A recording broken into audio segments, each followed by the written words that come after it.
episode to our Sunday's watch list, and we about to figure out where's the money at and how can we capitalize on movement in the stock market this week. But before we get started, I'm about to give y'all a couple things based off of last week's technicals that I broke down for you all. And like I said, you have to be patient when you're in the market. You can't jump the gun. You got to stick to your rules, and that's how you make money in the stock market. All right. So the number one thing last week I had alerted Comcast. And if you can go back, even look back at last week, I basically said that Comcast, you can play this two ways. So the number one way you could have played it, this is where I alerted it, and this is what I saw. So I said Comcast have to drop and fill this gap that was left open over here. Gaps have to come back and get filled about 90% of the time. So Comcast came down, dropped, filled that empty gap right there, and I said you can have build you a line of support, build you a line, set an alert, and once it breaks after it came through, you can play it going back up, which it also did as well. So it was two plays in that Comcast play, and they both was able to capitalize. The first one made a drop from 54.95 all the way to 53.74, and that was on Monday and Tuesday. It came back. You could have got out that trade, waited for it to come back and come above where that gap got filled, and run it back up for a day and possibly a day trade, or you could have kept it overnight for a swing from 54.21 all the way to 54.69. Yes, it's little movements, but their percentage on those contracts would have made you some pretty decent profits on there. Like I said, we're looking for percentages. We're not always looking for dollar amounts. All right. So we have to be confident in what we're doing. Set your alerts. Know where you're going on these trades. So you could have played it both ways. The next play that we had last week was MGM. And this was the same thing. I alerted this right here, and I pretty much said I expect a bounce. But last week we had got some bad news in the market. Biden was talking about a whole bunch of different stuff that disrupted the market and which caused this to trigger the fall below that 200-day moving average. But at the same time, I say it will bounce, and we have to find a point that has to break. So that point that it had to break was 40.16, and what it did a bounce, a major drop below that 200-day moving average. We do not get afraid of this. So it could have been two ways. If you experienced buyer, experienced trader, you would have caught all this volume, saw this at the bottom, and would have caught that and bought in at 38, and you would have been able to run it up from 38 all the way up to 41. But if you would have stuck to your rules, it broke over the 200-day moving average, and you still could have caught it from 40 to all the way to 41.97, almost to $42.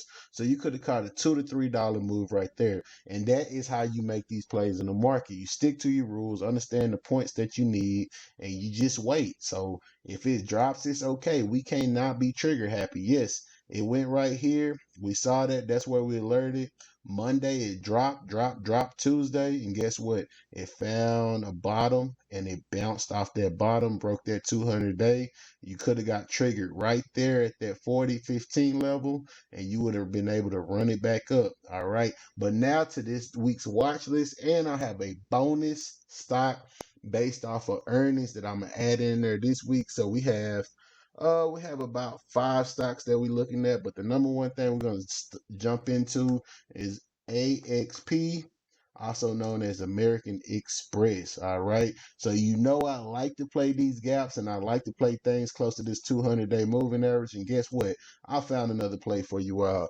200-day moving average with a gap right above it. So there's a possibility that we can get that. But first, the same way that I showed you all, we have to break a level. So we break this level at 45.05. Right there, it has to break that level. And if we can break that level, we can run it all the way up to about 46.93. And we can also, if we get momentum, we get volume, we can possibly run it up to about 48. So This has a couple levels. You buy you a couple contracts, you can take profit after it hits this level, and then also you can go and take profit there. So there's the ways that you can do it, and you can see this is a level of strong resistance. It cannot stick above to that level. So I would take profits right once it hits that level and right before it gets there. And once again, we seen it touch this 200-day moving average, but we got some bad news off of earnings.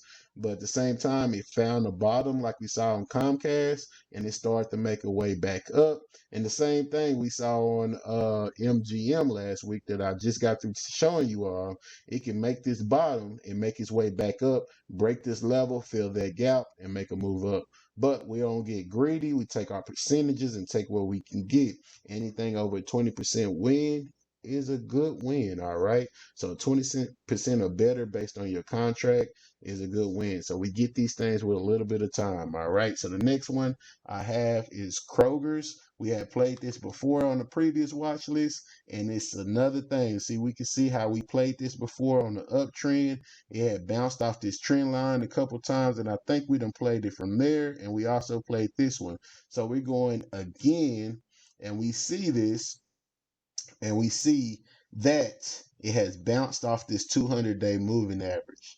And we have a level right here. If we can break through that 26-day moving average, which we see that thick white line, break that 26-day moving average, we have already went parabolic as we see our star right there. So we can make a move and break and make its way back up to the next resistance level. So it may start creating a channel, but at the same time, you see a lot of volume right here at the bottom, and it's above our average volume at the end of a closing on Friday. So that is good. And we can see last time those volumes that broke above had gave us some good bullish moves at the beginning of the market. So you can see a good beginning move at the beginning of the market. This will probably be something I'll look at the jump of the market on Monday, but it can make you some good moves. Kroger's don't have to move a lot, and their contracts is pretty cheap. So this is something I'll take a look at. So the next thing we're going at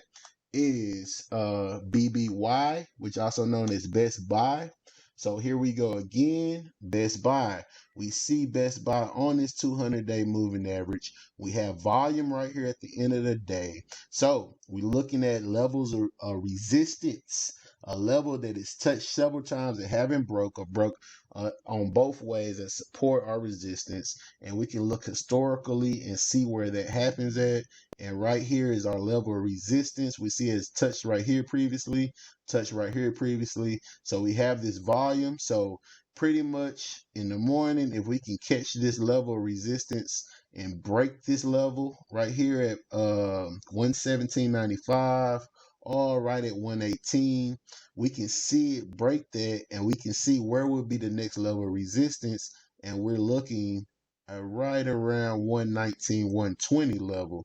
So this right here can give us a nice $3 move if we can catch it, break this level of resistance. It might get stuck right there at that 26-day moving average, but I think we have enough volume. It's been sold off enough, and it has built a level of support. So you see this level of support. So if you get in here, this will be your stop loss, because if it breaks this right here, we don't have another level of support to 115. We do not want to take that big of an L.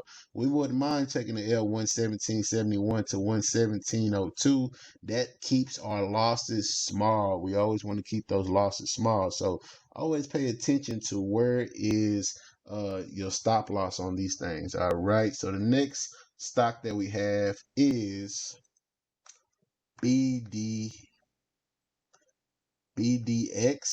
All right. So it's Beacon Dickinson.